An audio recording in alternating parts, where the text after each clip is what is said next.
You're listening to The Trainer's Table with Jake and Brandon, brought to you by Indians Baseball Insider and broadcast on the Smoke Signals Podcast Network. We're talking Tribe.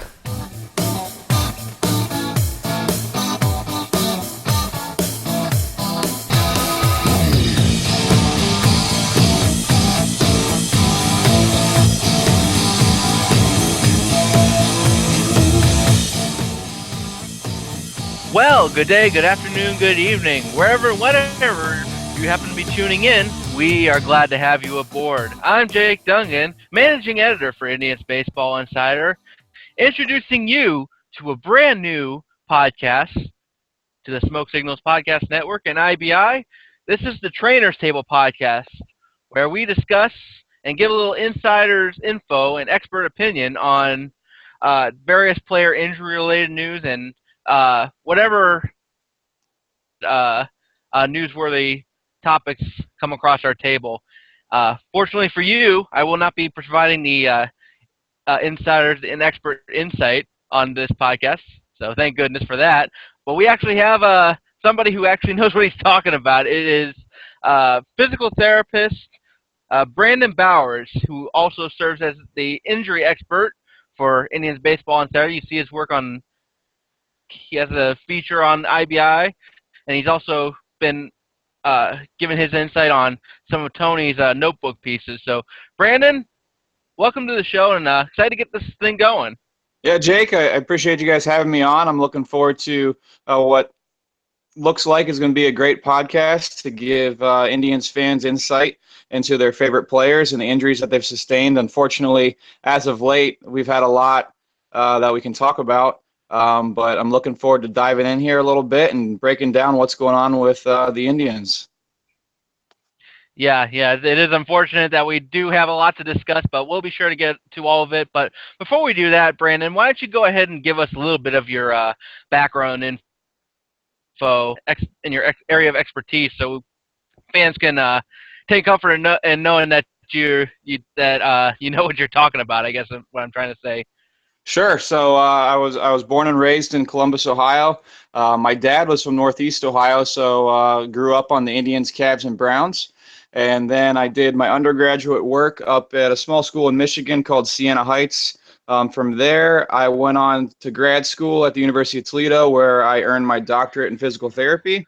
And then after completing that, I moved back home down here to Columbus, and I'm working currently in an outpatient orthopedic facility where I see any range of patients, all sorts of ages, all sorts of backgrounds. I get athletes, I get senior citizens, I get kids, so I kind of see the whole gambit of things. I have a history of playing sports myself growing up, and love for the game of baseball, so that's what we're here to talk about.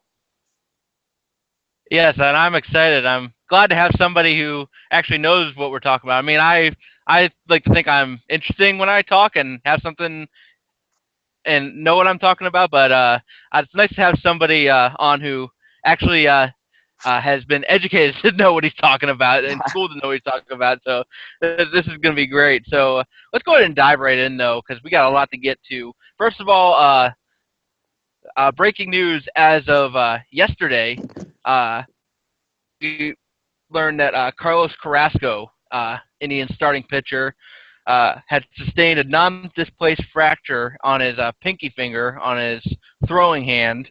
So the season. So, Brandon, first of all, I'm just gonna kind of give a little description of the injury and what kind of rehab he'll be looking at. Sure. So what we want to look at here, first of all, is that the fracture is non-displaced, and what that means is that the bone did not dislocate or come out of place. So that's a big thing here. The bone specifically in his hand that was broken was the fifth metacarpal, which is the bone that's in between the wrist and the pinky finger. So it's not the pinky itself; it's just that long bone that sits right below there. And so with that, bone healing is going to take some time to go through the whole bone healing process. Usually for minor fractures, about 8 weeks on the short end, and then anything more severe than that would take a little bit longer time. Yeah, I remember hearing when the news broke, I was thinking like, oh, this is going to be like a 6 to 8 week thing, which either way, that puts him out of commission for the rest of the regular season and the playoffs. So right. Big big blow for the Indians because as we know already, they've lost Michael Brantley this season. They've had Jan Gomes out for a significant portion of time, and now Danny Salazar might be out for the rest of the season and possibly the postseason, depending on how his rehab goes. We'll get to all of those, but definitely a big blow for the Indians. Is it a killer for them? I don't know, just because of the fickle nature of postseason baseball, and anything can happen. But definitely the Indians have lost kind of that edge that they had over the other teams heading into the postseason, whereas in terms of that deep starting rotation, because now it's basically down to Kluber, Bauer, and then who knows after that. So, yeah. Pascal heals. Now, if everything goes well, will we be expecting any kind of lingering effects heading into next season with him with this injury? Well, I mean, I would say that if bone healing occurs the way that it should, this doesn't look like it would be an injury where we'd expect to see any issues going into 2017. But as with any injury, we're just going to kind of have to wait and see how he progresses along. If he were to come back and try and pitch right now, it'd certainly be pretty painful and affect the way he'd have to grip the ball. So as long as he gets through the rehab process and he regains his motion and strength through that wrist and that hand, I don't foresee any lingering effects into next season. But again, we're just going to have to wait and see how he looks come spring training. So then let's go ahead and talk about some of the other unfortunate occurrences that have happened recently with the Indians. The other one, unfortunately, another fractured bone is that in the wrist of Jan Gomes, and I was at this game when it happened, and I apologize to people to whom I reported that the word was he did not look serious. That was the word from the team initially after the injury, but upon further testing, it was revealed that he had broken a bone on his wrist after being hit by a pitch in what would have been his final rehab game coming back from a separated shoulder. So they have also ruled out Jan Gomes for the rest of the season and postseason because it's going to be another, like we said, 6 to 8 week kind of recovery. So that would put him on the shelf for the remainder of play in 2016. So, Brandon, going back over to you, just kind of give us a background on this specific bone fracture. And so the bone that Gomes fractured in his wrist there is definitely something, again, that's going to take that 6 to 8 week healing time on the short end. Going to affect his ability to throw the ball, at least initially. That's kind of one of the reasons why they shut him down for the year. So he's going to have to go through a period, most likely, of immobilization initially in some sort of cast, I would imagine. And then after that period of time in the cast, we're looking at working to regain the range of motion there at the wrist, and then after that working to work on strengthening that forearm and down in the hand and wrist as well. So definitely a rough year for Jan Gomes. That got worse the other day when this news broke, but hopefully with the whole offseason to be able to rehab, he can come back better and stronger than ever in 2017. Boy, it's been a rough couple of years for Jan Gomes in the health department. We all know last year he missed most of the first half of last season with that knee injury. When now current Indian Rajai Davis slid into home plate and wrenched his knee around. So we had that last year, and when he came back, he just wasn't the same. This is the second half. Then this season, he comes back, and although he was not doing much at the plate this season to start, then he has the separated shoulder after the All-Star break heading into August, and he's out for a month, tries to come back from it, and then right when he's about to come back, literally, he was supposed to be activated at the start of this homestand on Friday. Last rehab game in Game 2 of the Eastern League Championship Series in Akron, he gets hit on the wrist by a pitch and fractures a bone, and he's out for the rest of the year. So, man, I is more eager to turn the page on 2016 than Jan Gomes right now. Yeah, I mean, he's just really had a rough way to go, and he's doing all the right things. I mean, he's diligent in the training room, and he's going through that rehab process. And just when we think he's getting ready to turn the corner, he had looked good in his rehab stints, and then we thought we were going to get him back on Friday, and then this kind of happens, and it's just it's an unfortunate situation for Gomes. Definitely, and we wish all the best to him in his recovery. So moving on to Danny Salazar, though, this is a bit more of a tricky area because it's not as cut and dried as like a fracture or anything. Because Salazar has had a number of different symptoms and different occurrences of elbow issues. And my concern with Salazar is with each of these issues that come up, whether it's elbow inflammation, forearm tightness, now it's a flexor strain. And I remember watching the Indians telecast the other night, saw him, he had his arm kind of in a, I don't know if it was a cast or a wrap, his elbow was in a wrap. To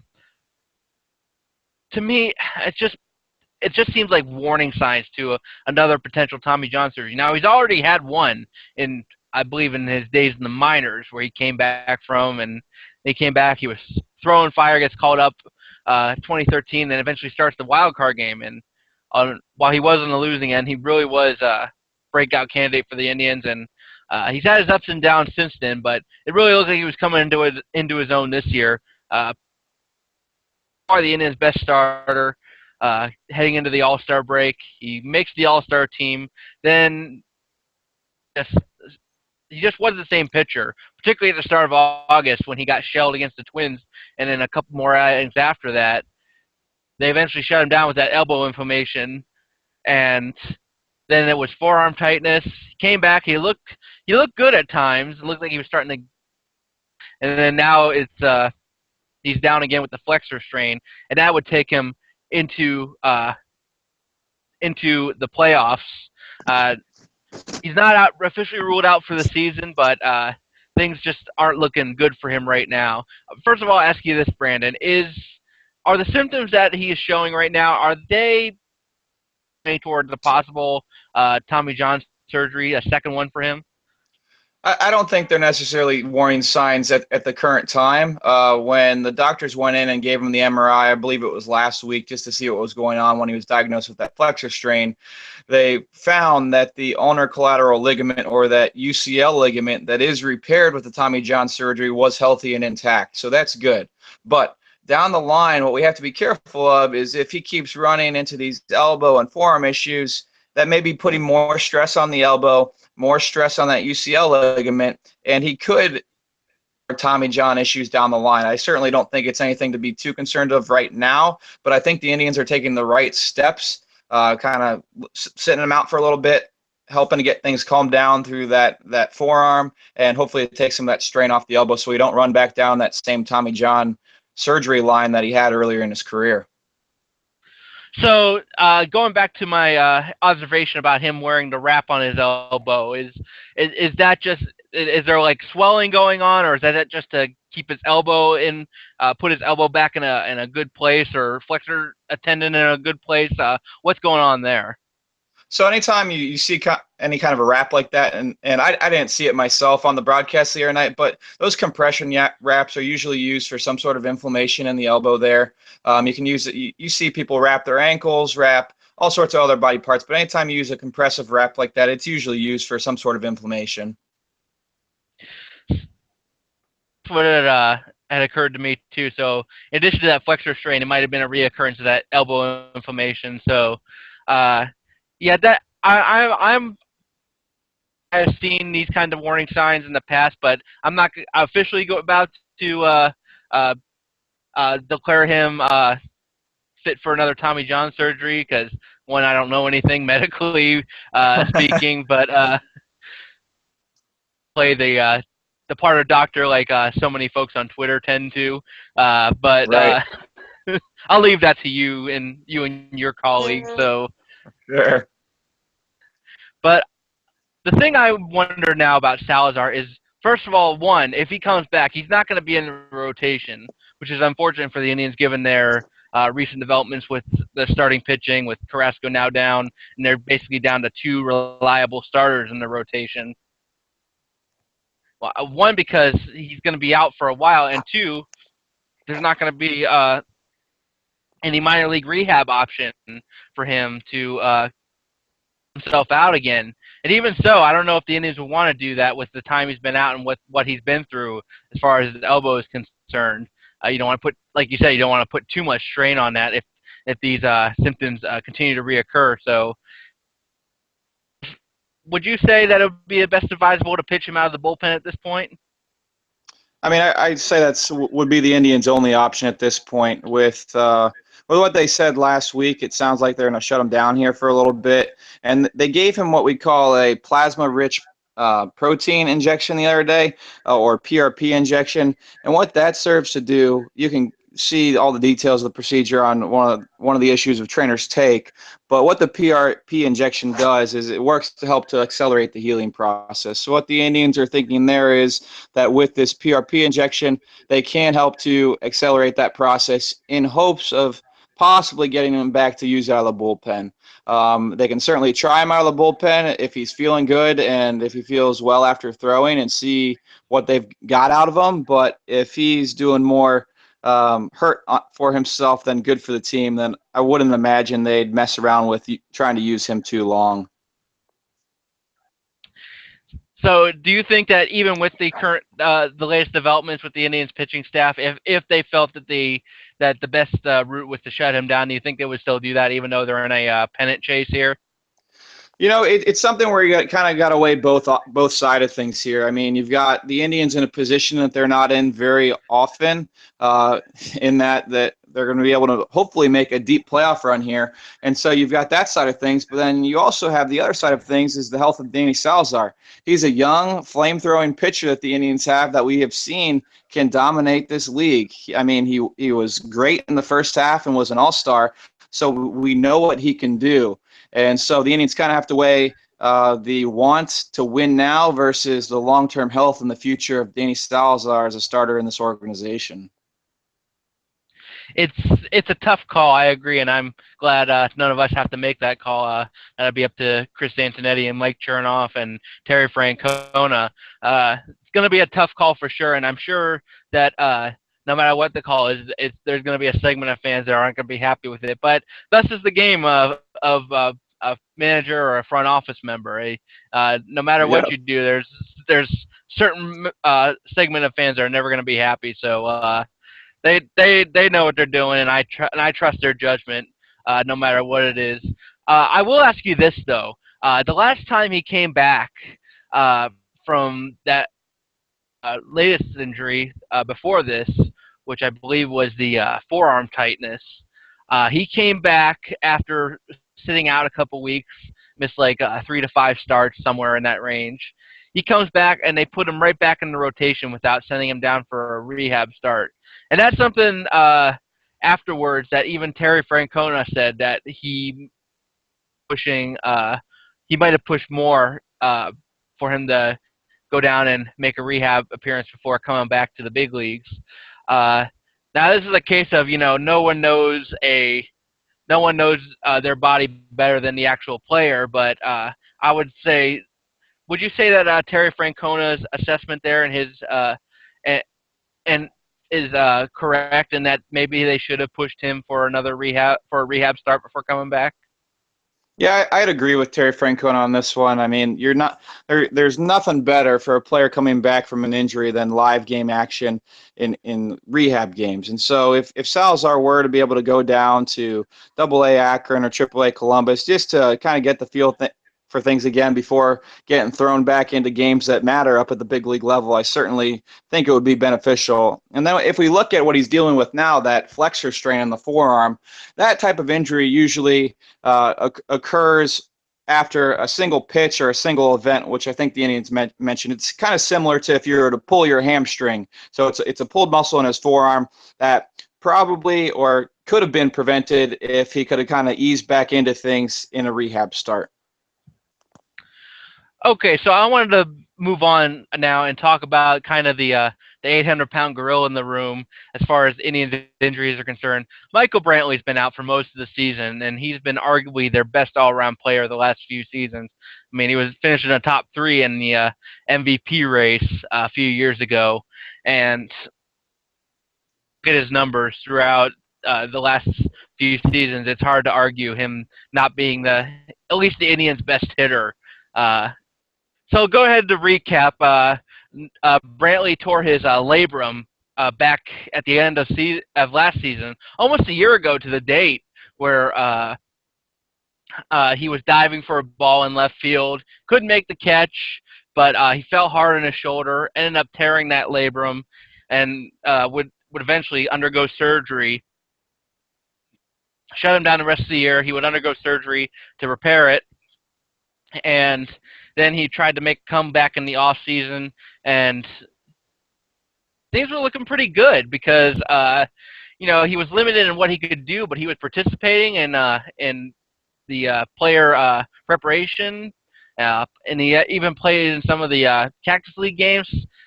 He did not break camp with the team. He was placed on the DL. He had to make some rehab appearances before coming up to Cleveland in early April, but he did come back, but he only played in 11 games or so before being sent back to the DL with up again, and he just could never get back. He tried to rehab, he tried to recover, work his way back, but he could never get all the way back up to the big leagues again.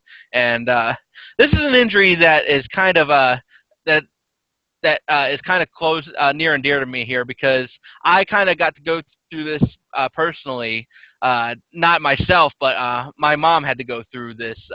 She had a labrum tear in her shoulder, but I don't know if it was as severe or more severe. I would guess it was more severe because hers was completely torn, and she went through the rehab process. She was out of commission for a good few months there, in the sling, and had to go through all those rehab exercises. So I know it's no picnic to try to come back from that. But Brandon, I'll bring you into this now and just kind of get your thoughts on the initial injury and what they did to repair it, and how he was able to come back and be ready for spring training. Sure. So the labrum is a piece of fibrocartilage that sits in the shoulder joint, and it's attached to the socket portion of the joint. And what it does is it serves to increase the area in the joint so there's more space for the ball of your arm bone to kind of sit. And when that is torn, like it was in Brantley, it can be painful. It can decrease the motion at the shoulder, and it can also decrease the strength at the shoulder. And so what the surgeons will go in and do is to go in, find that piece of the torn labrum and suture that back together as to repair the labrum, and then obviously go through the rehab process and then work on decreasing pain, increasing range of motion, then increasing the strength, and then after that's all said and done, finally resuming the functional kind of baseball activities in this situation. So he comes back, and during the offseason, we heard a wide range of predictions. Some were hopeful, like as Brantley had shown coming back in spring training, he might be ready for the season. Some said he might be out as long as into August. So, yeah, it was very hard to pin down exactly where his timetable was to come back. I will ask you this, though, with his recovery and then with the reoccurrence of some of the flare-ups that happened afterwards after he made his way back, do you think that maybe Brantley and or the Indians may have rushed things a little bit in trying to get him back and healthy? I think the Indians and Michael Brantley were doing all the right things, and what they really have to go off of is how he's feeling. So if he was feeling good in spring training and everything was checking out in terms of pain and range of motion and strength, and he was looking good, then I don't have any disagreements with the Indians' decision to try and get him back and ready for the start of the year. Typically, with any kind of surgery, there's going to be a general kind of protocol that you will follow from the surgeon who performed the procedure. And so if he was hitting all his goals along with that protocol, then I don't have any problem with the way the Indians and Michael Brantley handled trying to get him back for the start of the year. So what happened kind of posthumously after he came back was he had the reoccurrence of the kind of shoulder inflammation, flare-ups. He had to undergo another procedure to kind of break up scar tissue. And I want to ask you about that, but also they talked about having inability to kind of get back to the groove he wanted where he could face live pitching. He was able to go through all the recovery and rehab up to the actual getting into like rehab games and facing live pitching. He could take BP, he could run, he could throw, he could do all that. But once he got into face live pitching, there was just a sense that he could not get the best swing he wanted on the ball, and he just was not able to fully execute his hitting mechanics the way he wanted to. Is that just kind of a normal post-op, post-recovery kind of thing? Yeah, so I'll first touch on the scar tissue. The scar tissue is going to be a normal response to a surgical procedure like that. You're going to have it with pretty much anything. The thing that you want to be aware of with the scar tissue is you don't want it to get to the point where it's kind of adhering down and attaching to other structures like muscles and tendons inside the joint. And so I think that's probably what happened with Michael Brantley as to why they had to go in there and break up that scar tissue, because it seemed like it was coming a little bit of an issue for him.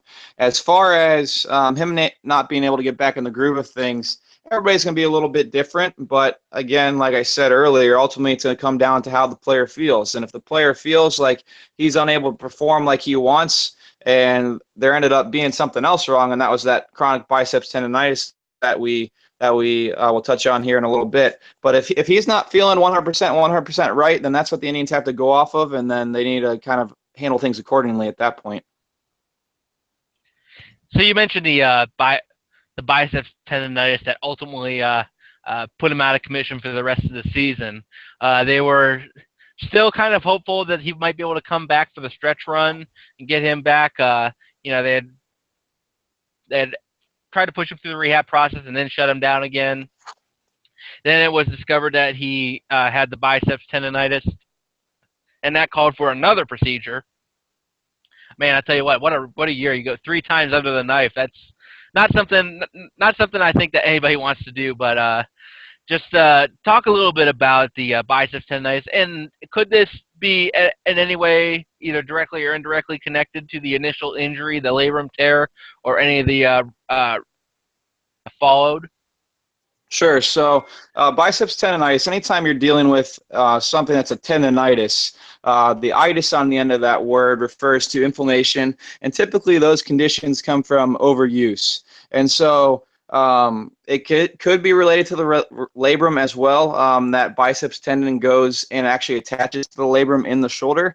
And so the two conditions with the labrum and the tendonitis could have been related, but it's really hard to tell if they were or not. As far as the procedure that he had done for that biceps tendon, it's something that we call a biceps tenodesis procedure. And what they do at that procedure is they go in and they actually cut out the portion of the biceps tendon that is causing the inflammation, the irritation, and that pain, and then they reattach the remaining portion of that tendon elsewhere kind of in the arm, so then it no longer attaches to the labrum. So definitely a long year for Brantley. Like you said, 3 times under the knife, probably keeping the surgeons in business in the city of Cleveland.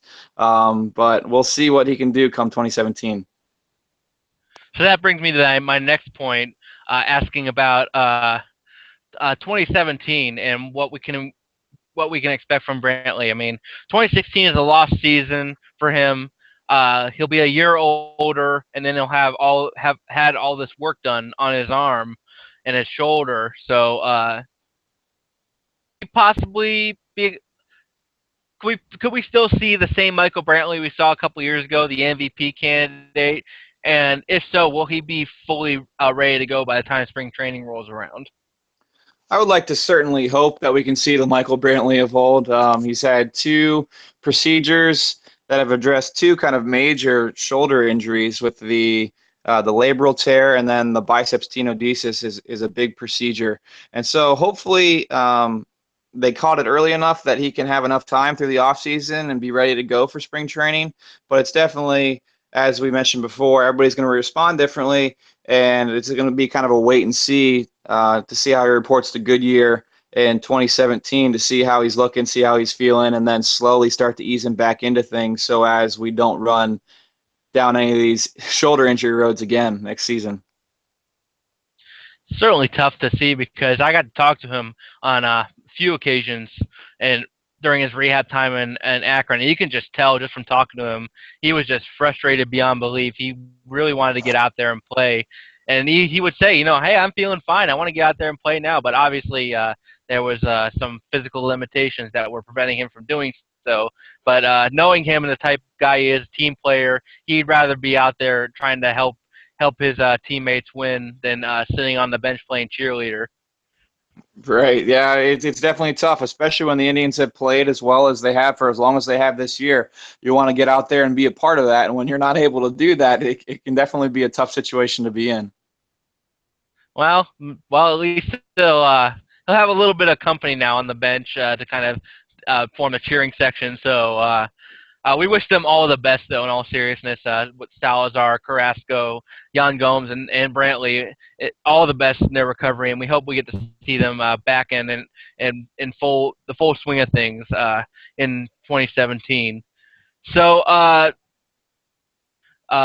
transition, because we want to do this show, we want to do address some Indians topics concerning player health and injuries, but we also want to kind of branch out into the rest of MLB because there's certainly going to be a ton of newsworthy topics to discuss regarding this field. The most newsworthy topic right now, I should say, is one that's not specifically player or player health injury related, but it still is within the medical realm. So, Brandon, I want to get your thoughts as somebody who's in the field and knows the ins and outs of how it works and rules and regulations. The San Diego Padres are under investigation for mishandling of player medical data, and the general manager, A.J. Preller, was suspended for 30 days without pay for the incident. And what we're discussing, in case you haven't heard, this came about after backlash from two trades made by during the trade deadline this season. One was the big one that sent Drew Pomeranz to Boston. Now that's worked out well for Boston, but what they discovered, the trade process had been completed, that Pomeranz was receiving a treatment that the Red Sox were not aware of. So the Padres had not included the in his medical profile. And then also in another trade, just pulling it up right now, a trade, I believe it involved the Rays. No, I'm sorry, the Marlins.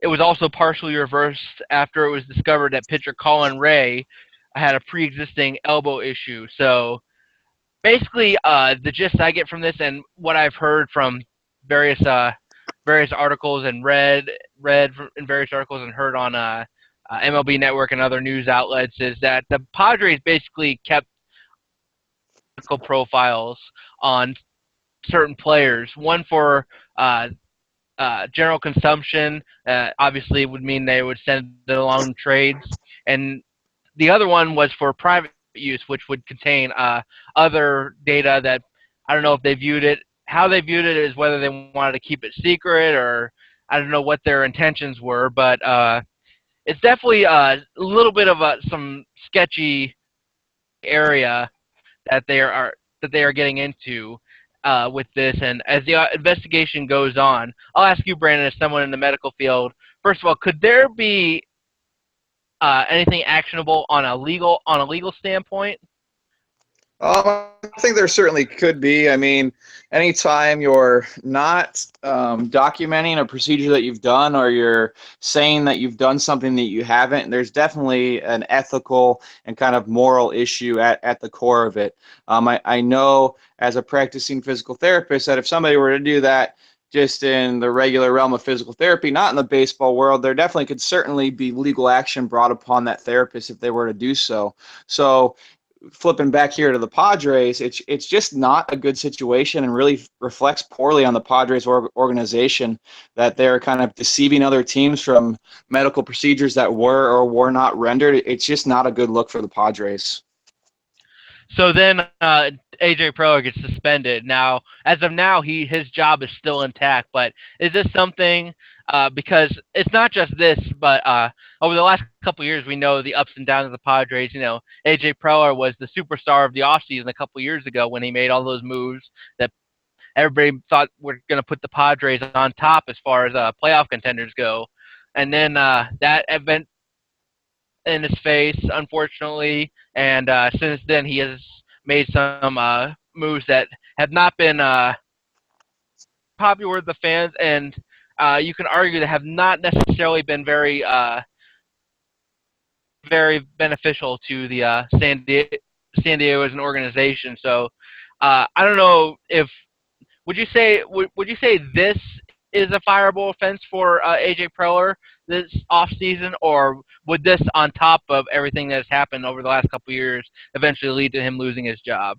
I think the combination of the two could really lead to AJ Preller being shown the door. I mean, just with the most recent thing with the mishandling of player medical data and just the ethical and the moral basis of it all. Personally, I wouldn't want a guy like this running my organization just because I don't know how I can trust him if he's withholding this kind of information. So I think, again, the combination of this and then just the history of the team and their ability not really to have too much success lately could kind of lead to AJ Preller losing his job. I agree, because it's not just this, because once this comes to light, you start to wonder about all the other dealings that they've been involved in, whether it's drafting, whether it's other trades, whether it's free agent signings, what have you. It certainly casts a shadow on whatever else they've been involved in on a business perspective. So yeah, I wouldn't be surprised if this off season, and it just looks like another long kind of rebuild effort for the Padres. So we'll see what happens, though, and we'll see what this investigation turns up. Well, that's going to do it for us here on this first edition of the Trainer's Table podcast. Brandon, thanks for coming on, and I'm really excited for this, and I hope we can, especially next season. Yeah, Jake, I appreciate you having me on. I like coming on to talk to you about Indians injuries, but hopefully coming next season we don't have as much Indians content and a little bit more of players around the league. It's fun to be able to help you guys out and break things down from a medical side of things, but again, hopefully we're talking a little less Indians players and a little more rest of the league come next season.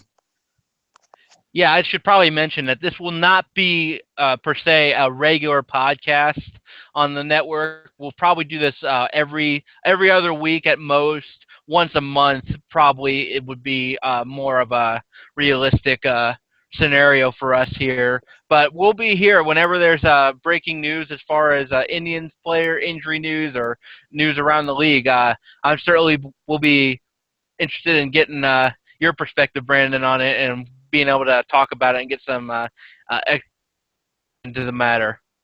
For sure, yeah, I'm definitely looking forward to it. And for all the listeners out there, if you're looking for the up-to-date news on everything baseball, you can follow Jake on Twitter at Jake D Baseball. And then anything Indians injury related, or really any Cavs or Browns hopefully looking to get into as those seasons begin, you can follow me at BL Bowers 12 on Twitter as well. Yeah, certainly do that. He knows what he's talking about. So yeah, he's more trust. He's a Twitter MD, but he's a real MD too. So you can trust you can trust his word on that. Brandon's been great. That's gonna do it for us tonight. We'll be back. We'll keep you posted whenever we'll be doing our next show. Like I said, follow us on Twitter and follow us on the site too. We'll have our work out there. For Brandon Bowers, I am Jake Dungan. This is the Trainer's Table podcast, and we say to you, have a good one. If you have a comment on what Brandon and I had to say today, or if you have a question or suggestion for future shows, please be sure to email us at smokesignals@indiansbaseballinsider.com. Thanks for listening, and go Tribe!